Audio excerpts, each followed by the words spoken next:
It's time for the Larry H. Miller Utah Summer Games at Southern Utah University in Cedar City. Register today to participate in the 40th anniversary season of a Utah sports tradition at utahsummergames.org. Participate in over 50 sports around the state. Then plan to join the opening ceremonies Friday, June 5th, presented by State Bank of Southern Utah. Register today to participate in the 40th anniversary season of the Larry H. Miller Utah Summer Games.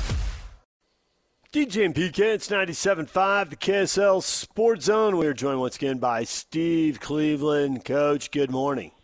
Good morning. We've covered many times how much college sports has changed since you were the head coach at BYU and Fresno State. Recruiting's different. The transfer portal is very different.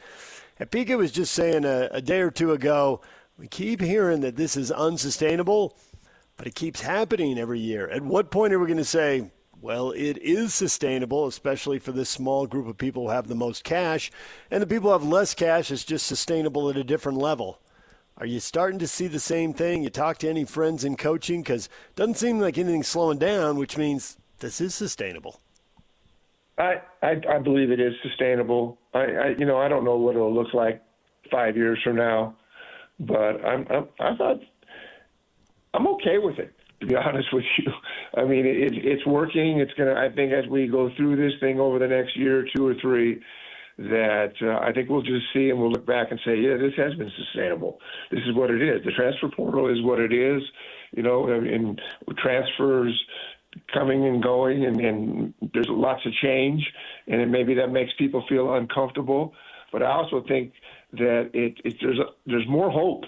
And, a portal situation here, a transfer here, wherever the circumstances are,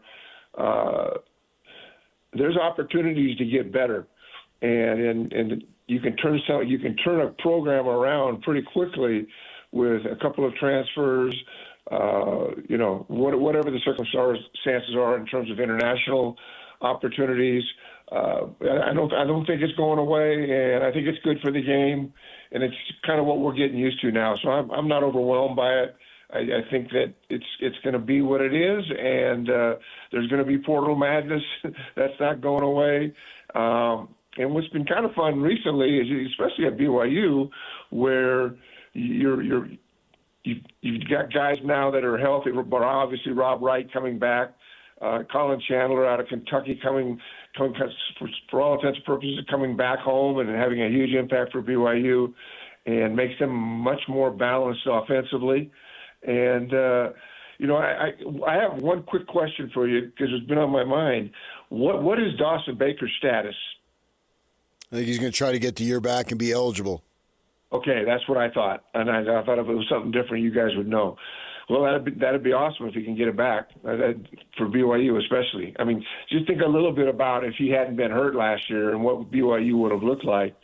There's probably a few more wins in that situation, and who knows where it could have taken him. But that'd be really cool if Dawson Baker could get his eligibility back and get that year back. Good for BYU. Yeah, it's funny. Last year, they were so top-heavy, right, with the 3 guys. And it's like if Davis or somebody else, Kostic, if they hit 2 threes, it's like you could just feel, even if you weren't there, but the fan base, all right, we're going to have somebody else who can contribute. And it was never really materialized from the offensive standpoint. And then Saunders goes out and it makes it even worse. Yeah. I'm wondering if you think that maybe it was a trial and error. They had to go in that direction because DeBonce is a once in a who knows how many year type player. So you go all in. I can see what Kevin Young is thinking, but now maybe step back, spread out the money a little bit more. You bring in a kid like Waylon who has been around, and he can hit a basket, and he's got some athletic ability. So the team may not be as top heavy, but it's a team that can have some more balance, and so maybe you don't have a 25-point scorer, but you got 2, 3, maybe even 4 guys who can hit in double figures, and it might be the better way to win. I completely agree with you. I love the fact that you put that there's a balance in the depth of this team now. And obviously it starts with Rob Wright, and you get a guy like Colin Chandler out of Kentucky where, he can score it and do different things, which you just mentioned. There just seems to be a different balance. And I think that, obviously there's going to be some international players. There'll be some freshman class. If Dawson Baker could get that year back, Jake Wall and, Bruce Branch. I mean, you've got situations where, man, you're getting better, and really at the look of this team right now, if those things click and, you got right back, you got Colin Chandler, you're in a situation, Dawson Baker maybe is there, Bruce Branch, Jake Wall, and I mean, all of a sudden this team has more depth and more experience at different schools and different circumstances. So BYU is looking to be a great off-season for them, and who knows what's happening internationally and recruiting-wise. There's still a lot of that going on. So I think the outlook for BYU is good from what's happening with transfer portal, what's happening with guys coming back, and people getting healthy.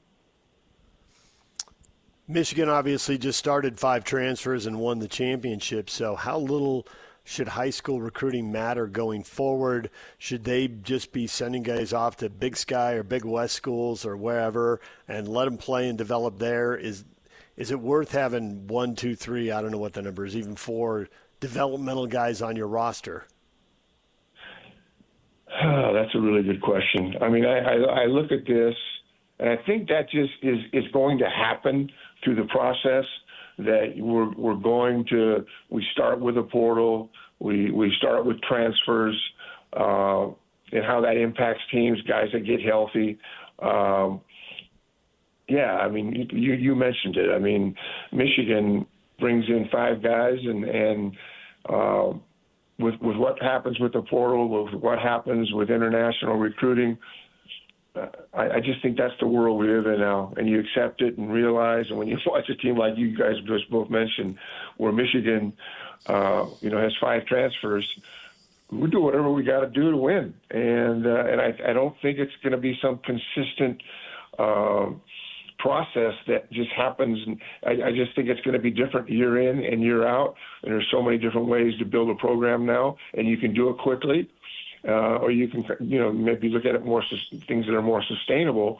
But honestly, the world I see and what's happening is this is just how it's going to be, and the opportunity to really build a program and do it quickly through the portal or through transfers or through the international. I just think that's the world we live in. We accept it, and I think that's what coaches are doing now. We're recruiting all over the world. Whether they're transfers or whether they're international players or wherever they've come from, that's just what it's going to be, and I just don't think it's going to change. Brian Santiago was asked about private equity. We know the Utah is interested in that and wants to do that, and he said he doesn't think that would be a situation for BYU to get involved in. And we hear that BYU, they want their sports to be self-sustaining. What did that mean for you guys as far as basketball? Did you get involved in that to make sure that whatever money you made, you were not overspending that? Yeah, it was way different back then. I mean, the game is still the game, but how we go about soliciting new players and transfers and whatever the circumstances are, we just weren't involved in that. And today, everyone's very involved in it. We're trying to find guys that can play and win championships, and we did it kind of the old-fashioned way, just through recruiting. And yes, there were some transfers, which really helped mid-season, sometimes late season. A guy like Trent Whiting, who came in and played for a semester and had an impact, and we win a championship. So back then, there were these things happening, and there were changes. But today, it just seems like Pandora's box. It's just wide open, and I just don't see that changing personally. That's what we're looking at. That's what it's going to be, and I think everybody will be better for it. There's just more opportunities to be successful and more opportunities for a school like BYU to not only, getting a Rob Wright back, getting Colin Chandler, getting these guys, if Dawson Baker were to get a year, it gives them depth and gives them an opportunity to be a really, really special team.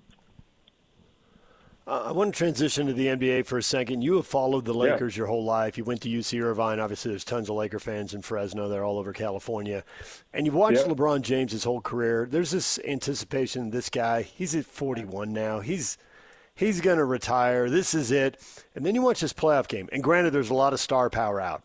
I think the two teams combined were missing 4 players who get paid $140 million. But his ability to take that game over, make a bunch of role players better, get 8 assists in the first period, end up with a double-double to make sure his team wins, like there's still plenty in the tank there. He's not what he was, 10 years ago, but he's still a really good player. I'm sure he's dying for your career advice, Steve. Would you tell him, hey, go out while you still got something in the tank and leave us wanting more? Is it worth going to another team if you can't work it out with the Lakers? What would you tell him? I'd stay where you are, man. He's in an area where he's beloved, and he's a guy. I mean, you look at LeBron. This past week, he goes 21, 6, and 7, has 19 points, 13 assists in a ball game. The Lakers beat the Rockets, and you're right. LeBron looked like he was, 23 years old again. I mean, it's just incredible, his sustainability. And I think he takes care of his body. We know that. We've read things, in terms of him putting himself, and he doesn't have to play, significant minutes. Though we find watching these games, and all of a sudden it's prime time, he's on the floor. And, and I think what he does, he makes that team better. I just love the fact that, he had 21, 6, and 7, had 13 assists in a recent game, and he still draws that kind of attention. And so I love watching him. I know the end is coming soon, but wouldn't it be really something special if they got on a run and got deep into the playoffs, and LeBron has a real impact on winning a championship? Now, whether he can do that over a whole period of time, I don't know. I mean, OKC seems to be a team that Minnesota has been good. Spurs, Wemby has been better than ever. And so you've got, even with the Magic, with Banchero, Wagner, Carter, there's so many great players. And the fact that LeBron is in the midst of all of that and competing and making a real difference is just a phenomena that I don't know we'll ever see again, to be honest with you. It's just hard to believe that anybody that could do what he's doing and being successful on and off the court, taking care of his body. It's just fun to watch him. And I grew up a Laker fan, like a lot of people, and not that I have a real connection, but anytime you still have a guy like LeBron, I want to watch him play. It's something we don't want to. I don't want to take it for granted that I look back and think, man, I should have spent more time. I should have watched more games. This guy is a legend, and it's just fun to watch. And the fact that I grew up being a Laker fan doesn't hurt either. And we always hear about the NBA favoring the glamour spots or the players wanting to go to the glamour spots. But do you find a level of, I don't know what the word would be, but maybe just a level of innocence in terms of it looks like the 2 best teams, or maybe I'll extend it out to the 3 best teams in the West. We'll see how it plays out. But they're not exactly the sexiest markets in San Antonio, Oklahoma City, and Denver. And you look at how those teams were all constructed. Obviously, a huge draft, or huge trade with SGA, but then everybody else basically was drafted and developed, which means, all right, that ought to send the message, well, this opportunity is for everybody if you seize it. Yeah, just watching some early NBA stuff for me, I've been kind of committed to college, and then all of a sudden here we have this league. And it's funny because when I was kind of preparing today, I thought, who's having the greatest influence here? And really, when you look at Wemby and what he's doing, and in a situation where you just gotta love his. I mean, he's the face of the NBA. I mean, he's going to be here for a while. Hopefully, no serious injuries and such. But you look at the Magic. You look at Monchero and Wagner and Carter and Bain. And you look at these guys now who I'm enjoying. You know, I get so involved in college stuff, but what I'm finding just as in reading and watching is that I'm kind of falling in love with the NBA again. And there's just so many really, really great stories, and it's just been fun to see that happen. And you know, Minnesota, Denver, the Lakers, the Thunder, you know, the Spurs. I mean, the playoffs are going to be amazing. It's going to be great, captivating basketball, and I'm excited to kind of reconnect with the NBA after spending a lot of time just on the college game and even the high school stuff. So I'm excited about the upcoming couple months and what's all going to take place here. Steve, we'll leave it right there for now. We appreciate the time. Thanks for joining us. Enjoy the playoffs, and we will talk to you again next week. Yeah, thanks, guys, so much. Steve Cleveland, former BYU and Fresno State basketball coach, joining us. Make game day yours. Tickets, food and drinks, stats, and streaming. Everything you need is in the Utah Mammoth app. Download today and make game night easy. Download on both Android and iPhone. Tusk Top.